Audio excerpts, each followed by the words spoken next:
ketika tahun 2020 ekonomi goncang, kan Anda nggak lihat orang berbondong-bondong ke bank menarik uangnya. Kenapa? Karena mereka tahu uangnya dijamin oleh LPS. Kalau 1998 dulu, begitu ada berita kacau di ekonomi, ada rumor, orang narik uang rame-rame. Jadi bank-bank kita nggak akan ada yang kuat kalau uangnya ditarik sekaligus, karena sebagian uangnya diinvestkan atau dipinjamkan.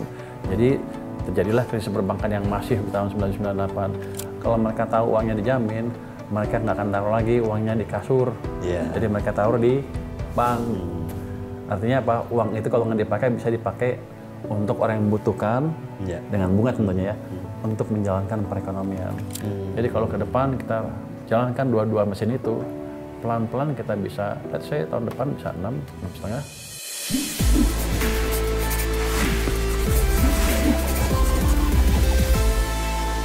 Halo Sobat Investor, jumpa lagi bersama saya, Mas Sirom, dalam podcast The Fundamentals IDX Channel. Kali ini kita akan membahas soal sektor keuangan, khususnya tentang lembaga penjamin simpanan.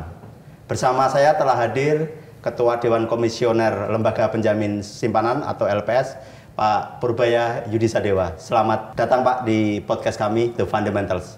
Terima kasih. Pak, mungkin di awal bisa dijelaskan ya, sebenarnya LPS ini perannya dalam sektor keuangan seperti apa? LPS utamanya berperan ketika perbankan kacau balau kalau ada krisis. Jadi kami menjamin dana nasabah di bank, juga nanti ke depannya kita akan menjamin dana perusahaan-perusahaan asuransi atau polis asuransi. Dan tapi ada juga tambahan, kami dengan undang-undang baru kami ikut juga menjaga stabilitas sistem keuangan. Nggak tahu gimana caranya, tapi kami di belakang kan, mungkin pakai doa. Tapi kami juga antara lain kami punya tingkat bunga penjaminan itu yang dimonitor oleh perbankan, di mana kalau bunga bank di atas itu nggak dijamin oleh LPS tapi di bawah itu dijamin. Itu memberikan ruangan bagi perbankan juga untuk tetap bernapas ketika keadaan agak susah. Karena kalau bunganya nggak terlalu tinggi, walaupun ada kesulitan, kalau bank ada kesulitan likuiditas, dia nggak akan berani naikin ke atas bunga itu. Dan nasabah nggak akan minta di atas itu. Kenapa? Mereka tahu kalau di atas itu uangnya nggak dijamin. Jadi tekanan ke perbankan juga bisa dikurangi oleh kami. Jadi tingkat bunga penjaminan bisa juga membantu menjaga stabilitas sistem keuangan kita. Mungkin Pak Purbaya ini juga ekonom ya. Saya mengenal beliau sudah lama sekali. Lama banget, ekonom. 20 tahun lebih. 20 tahun lebih ya Pak. Dulu Bapak ekonom di Dana Reksa, terus karirnya melesat. Sekarang Ketua Dewan Komisioner. Iya, Pak Mas Sirom sering telepon saya dulu, tapi nggak pernah traktir sampai sekarang. Pak Purbaya, mungkin dari sisi ekonomi ya, saya juga beberapa waktu terakhir saya juga mengamati gitu. Sebenarnya kalau kita kaitkan peran LPS ini terhadap pertumbuhan ekonomi gitu, seperti apa konkretnya? Cukup signifikan peran LPS, walaupun biasanya kita mainnya di belakang kan. Seperti saya bilang tadi, ketika Bank Sentral Amerika menaikkan bunga beberapa tahun lalu, 2 tahun, 3 tahun yang lalu, semua bank sentral dunia kan ikut naik. Kita juga terdesak untuk menaikkan bunga, bank sentral kita ya, menaikkan bunga acuan mereka ke level yang cukup tinggi, 6% kalau nggak salah pada akhirnya. Pada waktu itu kita baru keluar dari krisis 2020 ya, baru keluar. Ekonominya baru tumbuh mungkin 2,9% rata-rata di waktu itu ya. Kalau dihantam dengan bunga tinggi, pasti kita jatuh lagi.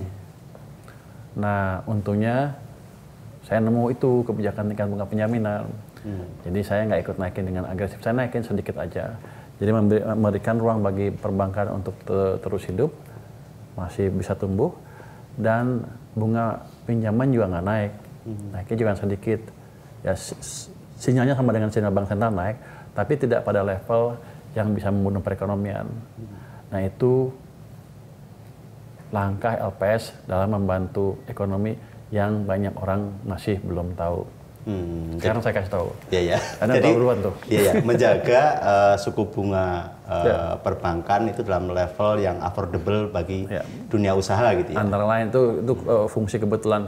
Tapi yang utamanya adalah ketika tahun 2020 ekonomi goncang, kan Anda nggak lihat orang berbondong-bondong ke bank menarik uangnya. Betul. Kenapa? Ya. Karena mereka tahu uangnya dijamin oleh LPS. Ya. Saya banyak duitnya, jadi mereka percaya. Kalau 1998 dulu, Iya. begitu ada berita kacau di ekonomi, ada rumor, orang narik uang rame-rame. Jadi bank-bank kita nggak akan ada yang kuat kalau uangnya ditarik sekaligus, karena sebagian uangnya diinvestkan atau dipinjamkan. Jadi terjadilah krisis perbankan yang masif di tahun 1998. Nah dari sejak itu dibuatlah LPS untuk mencegah hal itu terulang lagi. Dan sudah berfungsi dengan baik tahun 2008, nggak ada keributan di sini 2008-2009, 2020 juga kemarin begitu. Jadi antara lain peran LPS tadi menenangkan masyarakat sehingga kita terhindar dari adanya bank run. Itu yang bank diambil uangnya beramai oleh nasabah sekaligus. Itu fungsi utama LPS. Sangat signifikan sebetulnya dalam konteks menjaga stabilitas sektor keuangan gitu kan. Sangat signifikan karena kalau mereka tahu uangnya dijamin 2 miliar per nasabah per bank, banyak tuh. Jadi kalau Anda punya 2 miliar taruh di satu bank, kalau Anda punya 10 miliar taruh 5 bank, pokoknya 2 miliar per nasabah per bank. Kalau mereka tahu uangnya dijamin, mereka nggak akan taruh lagi uangnya di kasur. Jadi mereka taruh di bank. Artinya apa? Uang itu kalau nggak dipakai bisa dipakai untuk orang yang membutuhkan dengan bunga tentunya ya, untuk menjalankan perekonomian. Nah, kalau sampai sekarang ini kan hanya nasabah perbankan yang dijamin. Nah, mulai 2028 nanti kan kita bicara soal penjaminan polis asuransi. Bagaimana nih kesiapannya? Oh, kita sih siap terus. Jangan begini, pada waktu undang-undang P2SK atau ya P2SK yang dibuat, sempat saya ditanya sama Komisi 11 DPR, mau nggak Anda menjamin polis? Saya bilang nggak mau, capek, banyak kerjaan yang ngapain, industri juga kusut. Tapi tanya lagi sama dia, yang paling murah mana? Bikin baru atau ditempelkan ke LPS? Salahnya saya nggak bisa bohong. Ya Pak, yang paling murah ya tempelan ke LPS. Ya udah ditempatkan. Iya Pak. Jadi itu ya. Kenapa itu terjadi? Memang pada waktu itu sebelum ya beberapa tahun terakhir lah ya, kita mendengarkan ada beberapa industri asuransi yang jatuh seperti Jiwasraya, ada beberapa lagi yang kabur orangnya ke Amerika, uang nasabah hilang, nggak di ini. Itu kan meresahkan sekali dan menggerus kepercayaan masyarakat Indonesia terhadap industri asuransi. Padahal asuransi diperlukan untuk pembangunan juga. Kenapa? Asuransi kan dananya jangka panjang, bukan kayak perbankan sebulan sampai 6 bulan ditarik ya. Ini kan bisa jangka panjang, jadi perencanaannya lebih bagus untuk bisa, kalau uang banyak di asuransi, maka ada banyak dana jangka panjang yang bisa dipakai untuk membantu membiayai proyek jangka panjang juga. Jadi nggak ada maturity mismatch lagi. Jadi kita perlu industri asuransi yang kuat juga untuk memperkuat sistem keuangan di Indonesia. Apalagi sekarang ketika image-nya jelek, yang terkena perusahaan mana? Perusahaan domestik. Jadi asuransi dikuasain asing. Saya nggak tahu program penjaminan polis nanti bisa membantu apa enggak. Tapi harapan kita adalah ada perbaikan kepercayaan terhadap perusahaan asuransi domestik lokal ya. Sehingga kita juga bisa berperan lebih banyak dibanding sebelum-sebelumnya. Ada keyakinan berarti nanti kalau memang penjaminan polis ini berlaku, masyarakat untuk berasuransi juga akan semakin bergairah gitu ya? Semakin percaya kepada industri asuransi, jadi nggak takut-takut lagi. Kan mereka udah banyak yang pinter kan sekarang bisa hitung, saya butuh ini, kalau ada apa-apa gimana. Itu masalahnya gini, saya asuransi kan, begitu taruh di asuransinya ambruk, uangnya hilang. Kan kapok, mendingan saya pegang. Artinya Indonesia nggak punya dana jangka panjang yang bisa dipakai untuk membantu pembangunan tadi. Tapi ketika ada program itu, ya udah, mereka lebih percaya. Apalagi ketua LPS-nya saya, amanah itu. Polanya mirip dengan pola penjaminan di perbankan nantinya ya? Gimana maksudnya? Sistemnya? Sistemnya mirip-mirip, tapi kita tidak diamanatkan untuk menyelamatkan perusahaan asuransinya. Begitu dikasih ke kita ya, biasanya yang hanya satu, likuidasi. Untuk perusahaan asuransinya, tapi untuk dananya sama. Jadi untuk asuransi yang polis yang belum jatuh tempo, dia bisa pindahkan ke perusahaan asuransi yang lain, atau kita bayar haknya. Tapi yang misalnya sudah jatuh, pada waktu jatuh itu perusahaannya jatuh, bangkrut, sudah ada persetujuan untuk udah jatuh tempo apa ada klaim, itu akan dibayar penuh. Dan selama perusahaan tadi ditangani oleh LPS, kalau ada klaim kami bayar penuh. Jadi aman itu. Jadi waktu kasus Jiwasraya, kebetulan korban-korbannya datang ke saya tuh waktu saya di Maritim, juga nggak tahu kenapa korban asuransi Jiwasraya datang ke Maritim. Itu ibu-ibu tua, bapak-bapak, kasihan. Mereka tabungan seumur hidup direncanakan untuk membiayai anaknya yang sekolah. Ketika perusahaan asuransinya jatuh, mereka nggak bisa membiayai anaknya sekolah, putuslah sekolahnya. Jadi stabilitas atau kesinambungan polis itu memang perlu dijaga. Dalam kondisi sekarang dengan beberapa kasus kemarin memang urgent sekali ya untuk penjaminan ini oleh LPS. Saya nggak tahu urgent apa enggak, yang jelas mereka protes ke semuanya, termasuk ke DPR, jadi oleh DPR dianggap urgent. Tapi ya, untuk saya sih, ketika ada kelemahan di satu industri finansial, itu harus diperbaiki secepatnya. Dan ini bukan di sini aja yang melakukan penjaminan asuransi, di banyak negara di dunia juga sudah melakukan program penjaminan polis.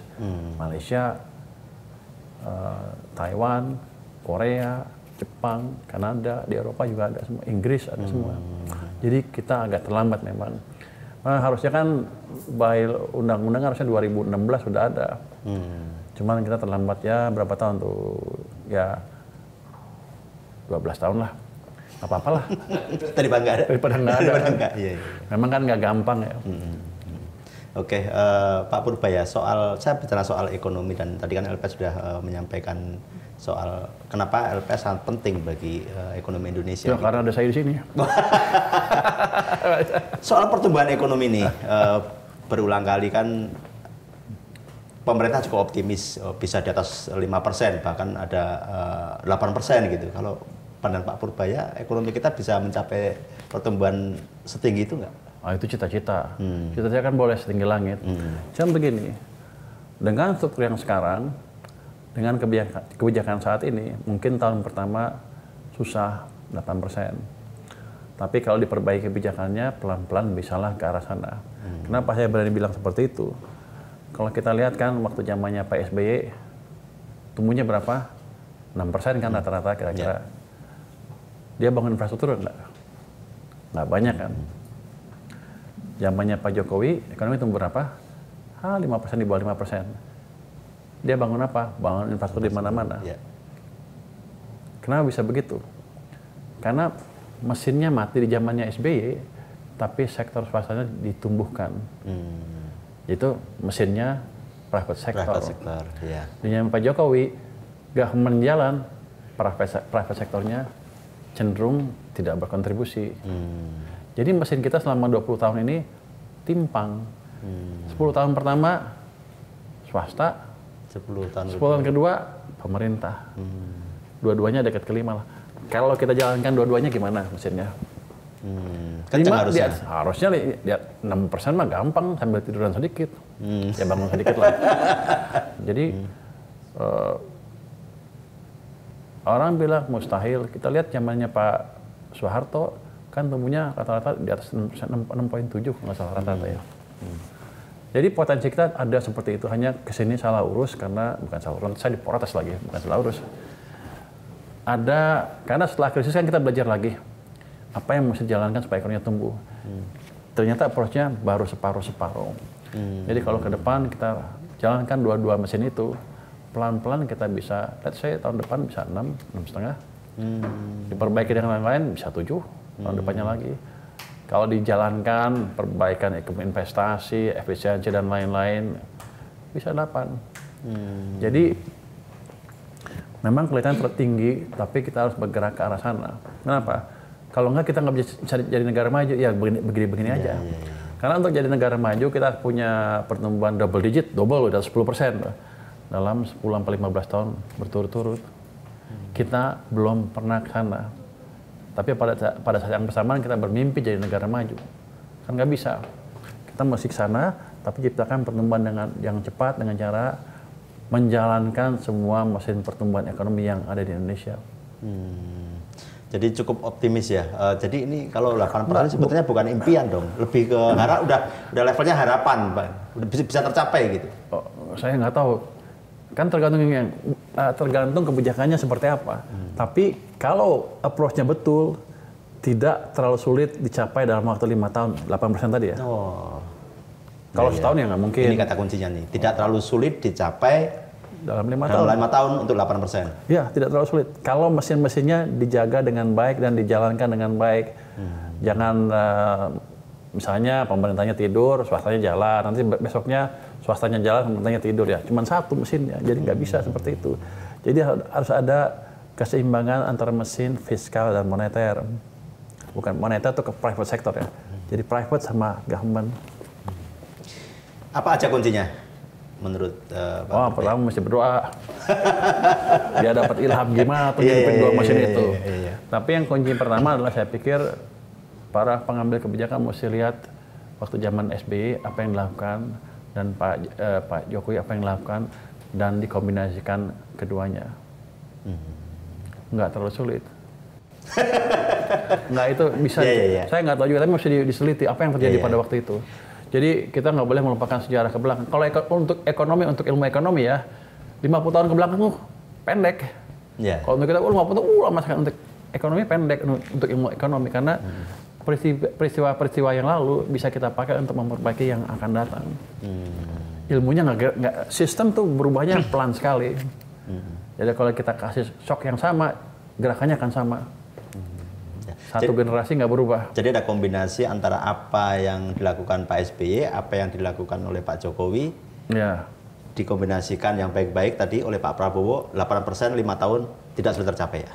Tidak terlalu sulit untuk dicapai. Tapi yang bisa mengkombinasikan siapa? Anda bisa nggak? Kalau Anda bisa, Anda lamar sana sekarang. Tapi nggak segampang gitu. Itu kan di kertas saya dulu, gue juga jagonya saya jago cuma di kertas ini gini, gabung aja pasti tumbuh. Tapi harusnya ya, pertumbuhan potensial kita sekarang 6,5 sampai 6,7%. Artinya kalau itu jalan aja udah segitu. Kalau ditambah usaha lain bisa di atas itu. Tapi kemarin kita di awal 2005 di Q1 agak melemah loh dibanding Q1 2024 maupun Q4 2024. Nah yang tadi, yang saya bilang tadi, ini kan pemerintahnya baru. Semua kebijakan, belum semua kebijakannya jalan kan. Baru masuk sedikit-sedikit. Pada waktu triwulan ke-4 tahun lalu juga kan, pemerintahnya baru belum jalan kan. Ekonomi cenderung melambat agak parah loh. Tapi Januari mulai jalan sedikit, mulai membalik lagi sedikit. Kalau kita ekonomi turun gini mulai naik kan, kalau ini dibanding yang sana, ya lebih lambat kan. Cuman kalau dibanding triwulan ke-4, ada harapan kita bergerak ke arah yang lebih cepat lagi. Apalagi nanti kalau semakin disadari, ada mesin yang belum jalan dan bisa dijalankan lagi. Itu bukan berarti tahun ini bisa 7, tapi kita nggak akan resesi seperti yang digembar-gemborkan banyak orang itu. Apalagi kalau tahu kuncinya, sebentar aja udah balik ekonomi. Jadi walaupun global gonjang-ganjing, kita bisa nggak usah pedulikan. Karena mesin domestik kita itu sekitar 95% dari total ekonomi. Itu hitungannya adalah consumer spending dan investasi. 60 tambah 30-an ya 95% lah. Ekspor kita ke PDB sekitar 22%. Let's say kita pakai aja yang di luar ekspor. Hampir 80% kan domestic demand, permintaan domestik. Artinya kalau kita fokus menjaga permintaan dalam negeri, sabodo amat tuh Amerika perang, asal jangan nuklir ya. Nuklir kita mati semua. Kalau nuklir santai aja, kita nggak usah mikir, mati juga kan. Jadi gitu. Jadi kalau kita fokus ke mesin pertumbuhan dalam negeri, tadi yang dua tadi jaga, nggak usah takut. Kenapa saya bilang begitu? Anda lihat tahun 2009, global financial meltdown. Semua negara pertumbuhannya negatif. Amerika, Jepang, Malaysia, Thailand, sekeliling kita Vietnam, Australia, Eropa, semua negatif. Kita bisa tumbuh 4,6%. Dulu waktu 2008 orang berpikir Indonesia pasti hancur. Tapi kuncinya pada waktu itu adalah jaga mesin dalam negeri. Apa? Dia ekspansi, Pak SBY ekspansi fiskal. BI turunkan bunga pada waktu rupiah melemah. Desember 2008 dia turunkan bunga pertama kali kalau saya nggak salah. Habis itu rupiahnya menguat karena ekspektasi ekonomi bertumbuh lebih cepat, asing masuk ke sini. Bursa saham naik semua. Padahal global gonjang-ganjing. Jadi kuncinya adalah tadi mesin dalam negeri dijaga pada waktu itu ya.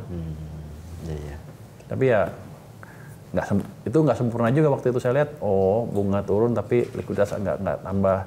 Terus defisit diperbesar ke 2,75% kalau nggak salah dari PDB. Aktualnya 1,6. Jadi ada sisa-sisa yang nggak kepake. Yang harusnya kali kita bisa tetap 6%. Tapi 4,6 udah cukup bagus di tengah pertumbuhan negatif di sekeliling kita. Berarti kondisi-kondisi geopolitik yang sekarang memanas ya, kayak yang barusan kan di Timur Tengah ada Israel sama Iran, terus Amerika juga ikut-ikutan gitu, nggak terlalu perlu kita khawatirkan ya? Kita perlu khawatir boleh, tapi santai aja. Bukan berarti kita akan hancur. Jadi kita fokus kekuatan kita apa, itu dijalankan. Ya gini, bukan berarti keadaan kita ini seperti ini bagus terus atau ideal terus. Kenapa? Karena kita tidak terlalu tergantung dengan pasar luar negeri kan. Saya bilang tadi cuma 22% dari PDB kita. Kenapa? Karena kita fokus di barang-barang yang cenderung medium to low tech. Tapi nanti ketika global lari cepat, kita tidak diuntungkan karena barang ini nggak bisa tumbuh cepat juga demand-nya. Jadi kita mesti geser ekonomi kita ke arah yang high tech juga. Ya tadi industrialisasi mesti dijalankan juga. Jadi pada waktu negara-negara ingin jadi negara maju, biasanya ada transformasi ekonomi dari ekonomi berbasis pertanian ke teknologi. Kita juga sempat seperti itu. Pangsa agriculture kan turun terus. Tapi setelah krisis 1998 berhenti di 13-14%, 15% gitu. Sementara manufacturing-nya tadi naik, turun terus pelan-pelan, sempat ke bawah 20%, sekarang 20%-an lagi. Kayak negara kayak Korea itu dijaga di atas 28%-an. Cina juga kan majunya ketika industrialisasi. Jepang juga sama. Zaman dulu dia sudah lama industrialisasinya. Jadi sekarang kita diuntungkan dengan ketika global seperti ini kacau, struktur ekonomi kita menguntungkan kita. Dalam negeri ya. Tapi nanti kalau udah maju, global udah damai, kita bisa ketinggalan kalau kita nggak bangun. Jadi ya kita diuntungkan sedikit dengan keadaan kita sekarang lah. Saya nggak tahu bagus apa enggak. Ya untuk sekarang bagus. Ya, kita cari yang optimis kan. Tapi kita jangan diem. Kembali ke soal tadi, ada satu pertanyaan yang saya lupa tadi. Kriteria yang dijamin itu seperti apa ya perusahaan asuransi ya? Perusahaan asuransi dijamin itu jadi gini, nggak semua produk dijamin. Jadi dijamin adalah komponen apa sih namanya jaminan? Saya lupa namanya. Komponen perlindungannya. Tapi yang komponen investasi yang unit link, kalau unit link itu, yang itu nggak dijamin. Kita jamin di situnya aja. Terus nanti untuk masuk ke program yang dijalankan LPS 2028 nanti, itu ada persyaratan tertentu. Nggak semua perusahaan asuransi bisa masuk kalau tidak memenuhi persyaratan tertentu. Utamanya mungkin dari OJK ada tingkat kesehatan, tapi ada juga yang lain-lain. Dan kami sedang diskusi apa yang paling pas untuk kriteria masuk ke program penjaminan tadi. Salah satu yang didiskusikan adalah RBC-nya. RBC. Risk-based capitalnya apa 200%, apa 180, atau 120. Kita masih diskusikan itu. Kita maunya LPS 200, yang lain bisa di bawah. Kan biasa, tawar-tawaran, nggak mau rugi kan. Kita pengen seaman mungkin. Tapi kan kalau nggak banyak yang nggak bisa masuk, ya percuma kan. Malah akan mengganggu. Jadi kita masih dalam proses diskusi level mana yang paling pas. Tapi yang paling penting adalah untuk perusahaan asuransi harus memperkuat persyaratan permodalan, manajemen aset dan lain-lain supaya inline dengan apa yang diminta OJK. Dan nanti kalau ada RBC yang tertentu coba gerakan ke arah sana. Karena saya yakin kalau nggak masuk program penjaminan polis 2028, perusahaan itu pasti mati. Iyalah. Karena orang nggak ada yang mau yang itu. Jadi Tapi nggak usah takut, kan ini sekarang sampai 2028 masih ada waktu. Jadi masih ada waktu menyesuaikan diri, merapikan manajemen asetnya, merapikan tenaga SDM-nya dan lain-lain.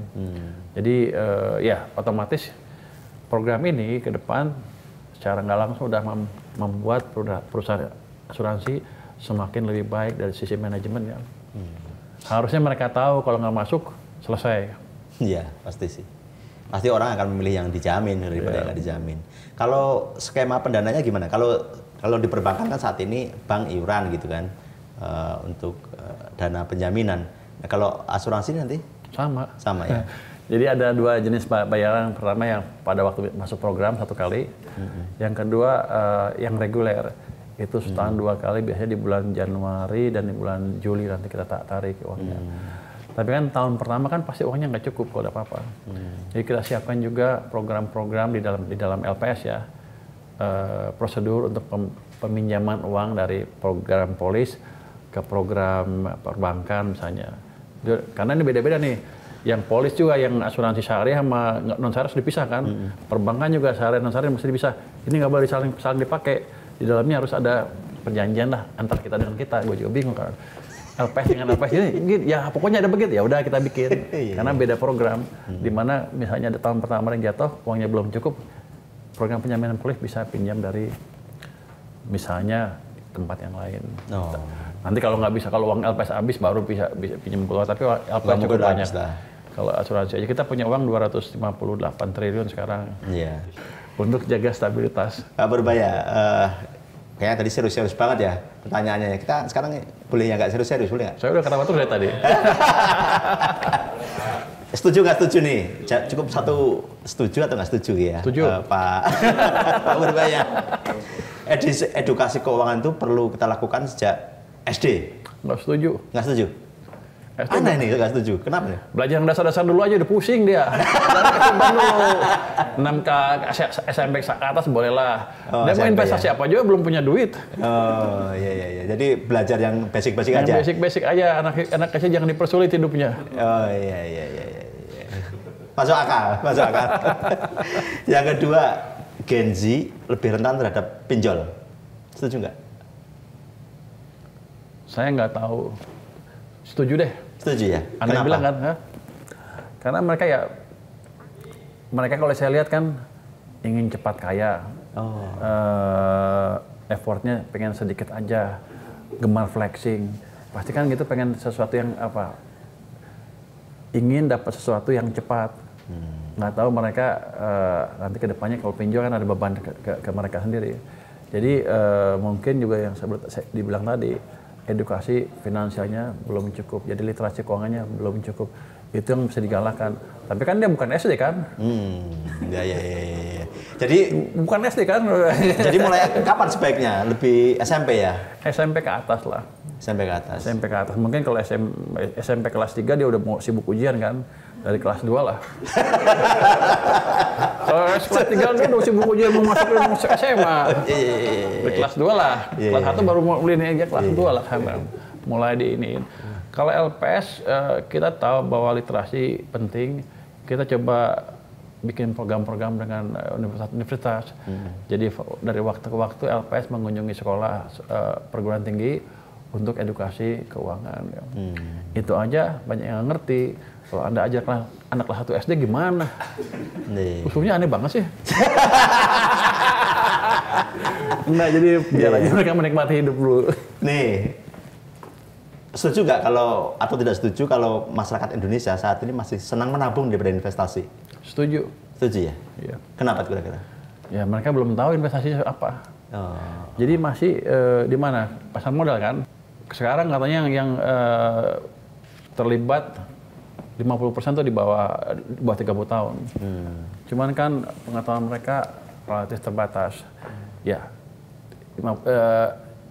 sekian puluh juta itu masih jauh dibanding dengan jumlah penduduk kita. Kenapa mereka suka taruh di bank, menabung?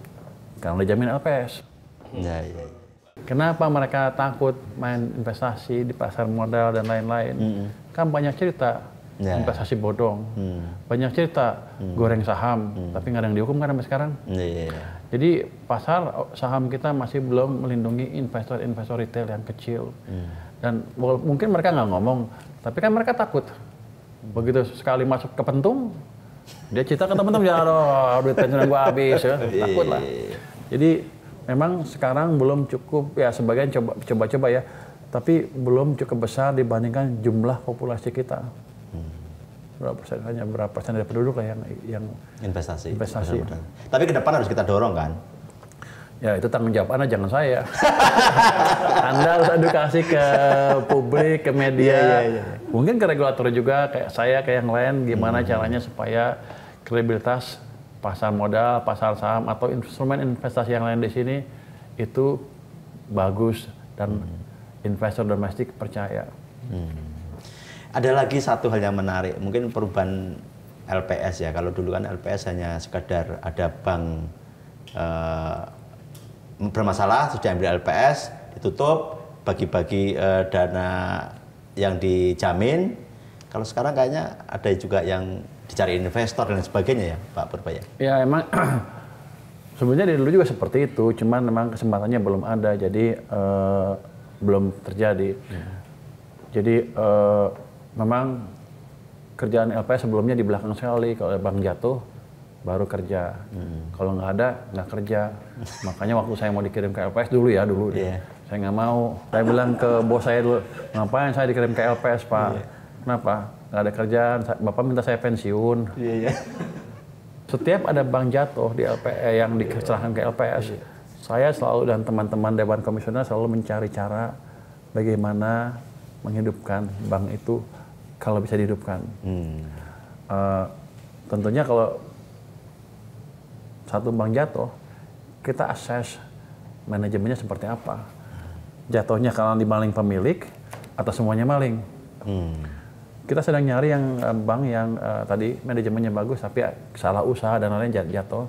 Jadi ketika kami yakin kalau kami masuk kasih uang itu hidup lagi, atau kami carikan investor itu hidup lagi. Dan salah satu caranya kemarin yang di Indramayu Jabar ya, itu kan ada Bank Jabar punya dana di situ, dan kita bisa lihat kalau di convert jadi penyertaan saham, banknya hidup.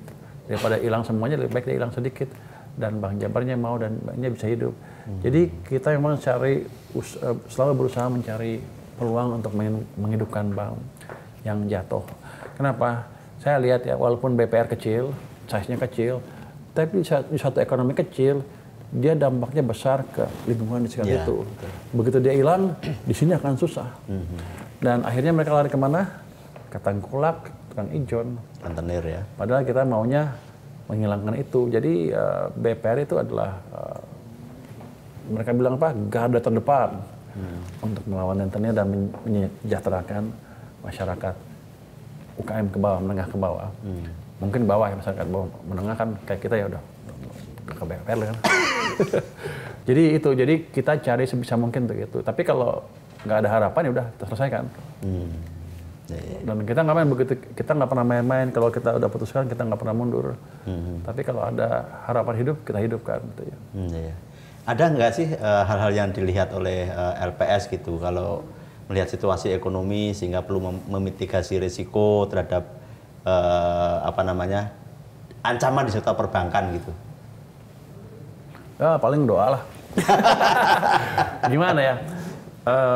Tadi kan diceritakan kita punya tingkat bunga penjaminan itu membantu perbankan juga. Jadi dalam ini boleh dibilang dicerita di sini nggak ya? Boleh kali ya. Waktu saya pertama ke LPS itu bank-bank Himbara atau Mar apa? Kalau saya ngomong saya punya uang sekian, itu uang kami katanya. Karena mereka merasa bayar tanpa ada timbal balik. Nah, begitu kita lihat di LPS, oh ini begini. Saya turunkan bunga TBP cepat ke level yang rendah. Mereka masih bisa jaga bunga pinjaman di atas. Walaupun nggak naik ya, nggak turun di atas. Pelan-pelan turunnya. Waktu BI naikin bunga, saya jaga di bawah bunga pinjaman TBP ya. Artinya deposito juga nggak naik terlalu tinggi. Mereka bisa di atas. Artinya net interest margin mereka terjamin, masih tinggi ya NIM-nya. Jadi mereka untungnya bagus sekali. Kalau Anda lihat BRI kan dulunya dari 25 triliun skalanya, sekarang kan 50. Oh iya, berarti yang jago bukan manajemennya dong, tapi ketua Dewan Komisioner LPS-nya Saya yang nggak tahu bikin itu mungkin doa yang dikabulkan juga. Mereka anak soleh juga kelihatannya. Tapi ada dampak seperti itu. Yang jelas mereka sekarang nggak pernah protes lagi. Nggak pernah bilang itu uang kami. Sekarang uangnya pakai aja pakai. Kami nggak akan pakai aja. Jadi nggak. Jadi ada timbal balik yang kelihatannya dirasakan oleh sektor perbankan juga. Mudah-mudahan betul ya. Itu perasaan saya aja. Tapi kelihatannya seperti itu. Kalau secara ekonomi ya, karena bunganya nggak naik kan. Satu sisi, tapi sisi lain ketika bunganya nggak naik kanan ini, pinjaman nggak naik, ekonomi jalan, dapat kerjaan, untung juga. Jadi nggak ada yang dirugikan dong, semuanya untung. Semuanya untung. Jadi prinsip syariah mesti kerja dijalankan upaya, jangan ngerjak bunga loh. Iya. Kalau kira-kira begitu loh. Ya. LPS menjalankan sedikit-sedikit. Kalau menurut pandangan Pak Purbaya saat ini ketahanan sistem keuangan kita gimana? Udah jauh lebih kuat dibanding dulu kan pasti. Bagus sekali kalau sekarang sih. Pokoknya selama saya di LPS aman.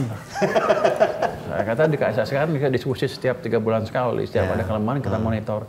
Dan saya punya early warning system yang cukup canggih. Apa itu? Early warning system bisa macam-macam.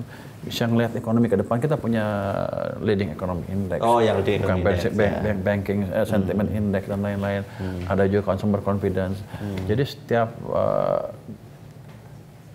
nadi-nadi pergerakan daerah ekonomi daerah di perekonomian kita monitor. Jadi kita tahu betul kalau ada bank masalah atau ekonomi sedang dalam masalah. Dan kalau saya di sini sampai ketawa-ketawa berarti aman.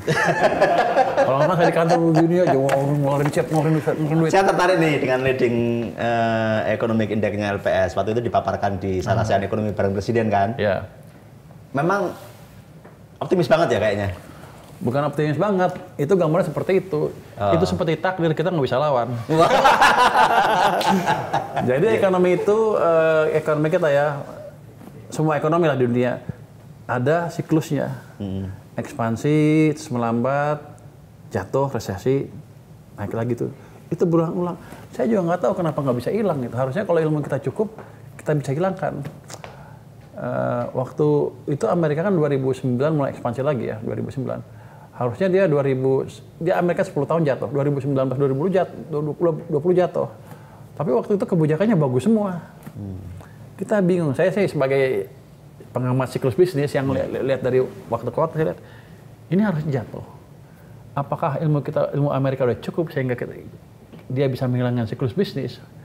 Saya tetap jaga-jaga, pasti 2020 ada yang kita jatuh. Tapi dari mana? Saya lihat sumbernya di mana. Wah, karena bagusnya. Ternyata Tuhan ikut campur.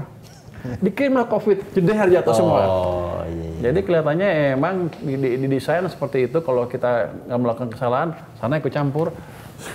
Ini campur-campur ya. Setiap sekian tahun sekali jatuh.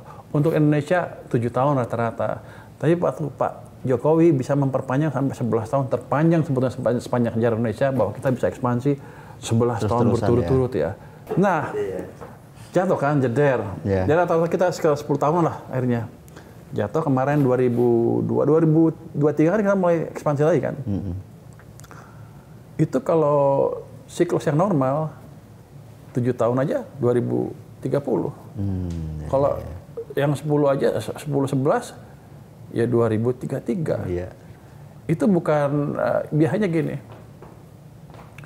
Itu semacam takdir. In between ada gerakan naik turun ini. Selama kita nggak jadi terlalu bodoh dibanding dulu, dia akan ikut itu. Tapi kalau kita tiba-tiba jadi bodoh sekali, akan lebih pendek siklusnya. Nggak mungkin dong harusnya. Kan saya di sini harusnya enggak lah. Iya. Jadi bukannya optimis. Sepertinya akan seperti itu. Itu bukan saya yang nentuin, tapi seluruh pelaku bisnis, seluruh pelaku ekonomi di Indonesia.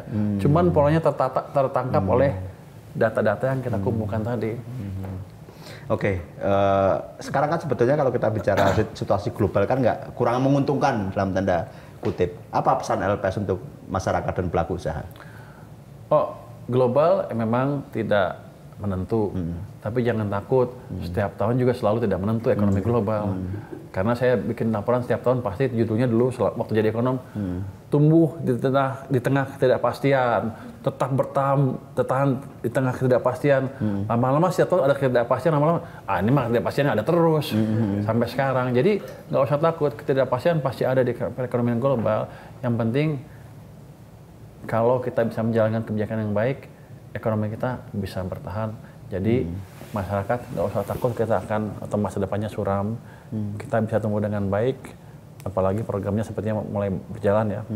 Nanti kalau didorong lagi dari sisi moneter harusnya bisa tumbuh lebih cepat lagi. Jadi walaupun global tidak menentu, jangan takut, itu hal yang biasa. Domestic demand kita cukup kuat, ekonomi kita cukup besar untuk menyerap atau mengurangi dampak dari ketidakpastian perekonomian global. Terlalu serius ya? Enggak ya. Ada satu pertanyaan terakhir nih. Kalau definisi sukses menurut Pak Purbaya itu apa? Sukses itu apa? Oh nggak tahu, saya belum sukses tuh. Udah merasa sukses belum? Ya belum. Belum. Sukses itu apa ya definisinya ya? Semua yang dibutuhkan bisa kita dapatkan. Terus kita bisa berbuat baik di sini. Selama di dunia bahagia, nanti mati masuk surga. Itu sukses ya? Itu sukses. Oh, iya. Iya. Sobat investor dan sobat fundamental, seru sekali bincang-bincang kita hari ini dengan Pak Ketua Dewan Komisioner Lembaga Penjamin Simpanan Pak Purbaya. Terima kasih sekali Pak, waktunya, inspirasinya, ilmunya, pandangan-pandangannya sangat memperkaya kita semua gitu. Jangan lewatkan episode-episode podcast fundamental berikutnya, tentu bersama dengan narasumber-narasumber A1, narasumber-narasumber yang akan memberikan ilmu inspirasi bagi kita semua. Podcast Fundamentals, ngobrol santai, jadi cerdas, hidup berkelas. Seru Pak? Cukup ya.